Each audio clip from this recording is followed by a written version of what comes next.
Alors voilà, je vais vous montrer donc la différence, c'est que ici je passe 2-3 fois la tondeuse pour broyer un peu en fin d'été. Et ici je ne passe jamais la tondeuse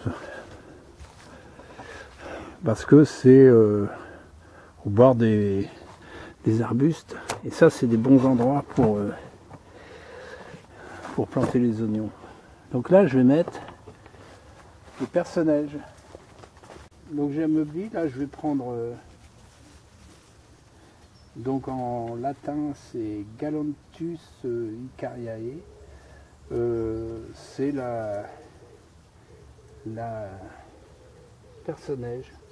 Donc c'est pareil, on prend la taille des boubilles, là on est beaucoup sur une taille plus petite, c'est normal, et on enfonce de 2 fois la taille du boubilli. Voilà, 7, 8, 9, 10, toujours pour faire un effet de touffe, puisque de toute manière ils vont se reproduire. Voilà. Voilà. Alors toujours la pointe en haut. Voilà, j'ai à peu près ça, je vais faire 2 touffes. Voilà, j'ai 25 je crois. Hop. Hop. Alors pareil, on recouvre de terre, de débris. La nature fera le reste. Ça, je sais pas ce que c'est. Peut-être, je sais pas. Donc quand on a une herbe, ben voilà. On marche un peu dessus, on se casse pas la tête. On va bien arroser.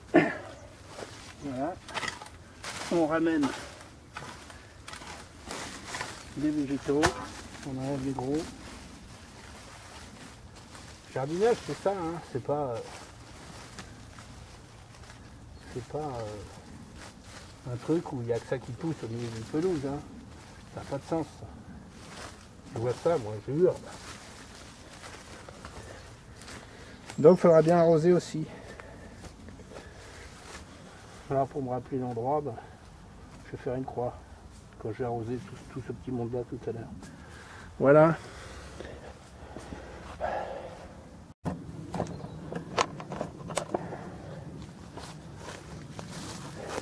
Donc voilà, on peut voir à peu près le double. Et avec mon petit sac, là j'en ai mis 15.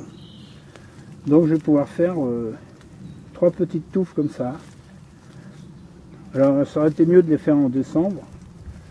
Mais bon, elles vont sortir quand même. Donc on fait de la miette. Parce que les racines ça apporte rien. Ici c'était des clapiers et lapins. Il y avait, quand on a acheté, il y avait un clapier en ruine. Mais c'était plein de crottes de lapin. Donc c'est pas la peine de mettre des terreaux de jardinerie pour faire marcher un business, tout ça. Il suffit de regarder son terrain. On voit la terre, elle est noire. Il y a des noisettes, parce que les souris habitaient, on peut voir, regardez. Les souris habitaient, toutes les noisettes ont été ouvertes.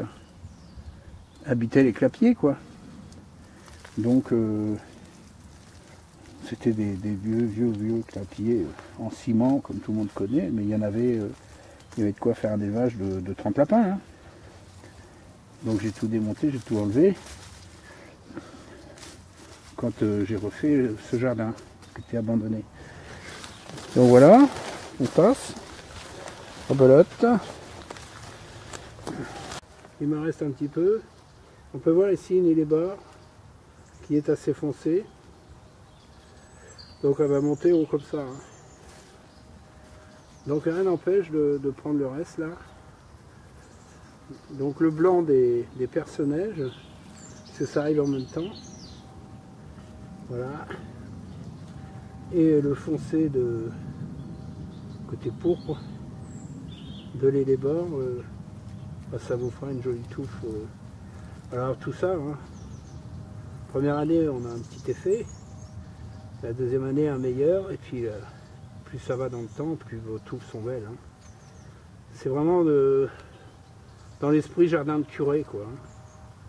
Moi j'adore ça. Vous voyez, j'ai du lierre, tout ça, c'est magique le lierre. Ça c'est un couvre-sol fantastique, hein. Ça vous tient tout. Si vous grattez dessous, vous trouvez toute une biomasse, hop là, comment on appelle ça, des cloportes, la vie est là. Hein.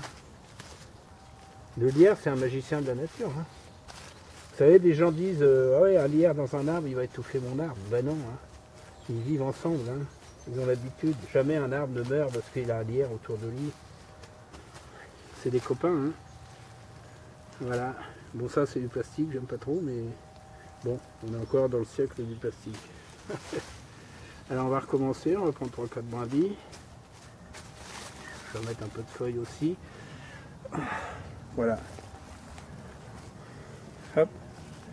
Je vais marquer la zone pour l'arrosage. Voilà.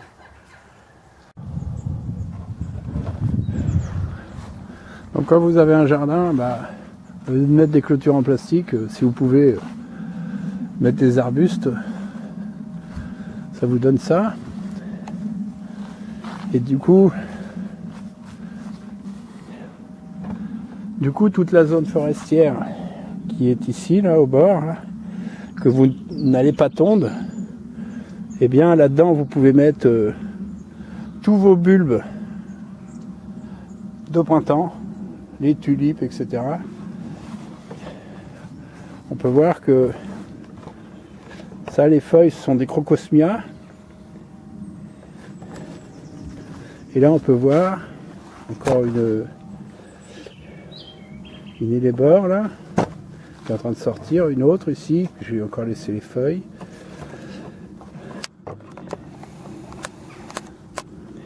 Et vous voyez, ils adorent ça, hein.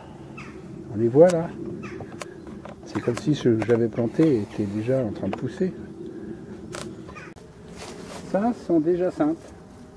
Voilà, des petites jacinthes blanches qui se reproduisent toutes seules. On les laisse tranquilles. Regardez, ça passe à travers les feuilles. Vous voyez ?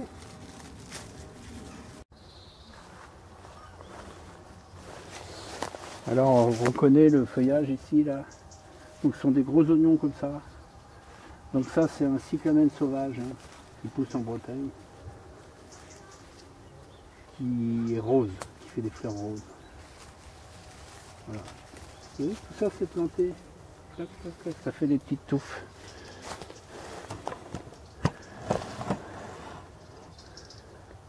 Et on voit très bien. Hein.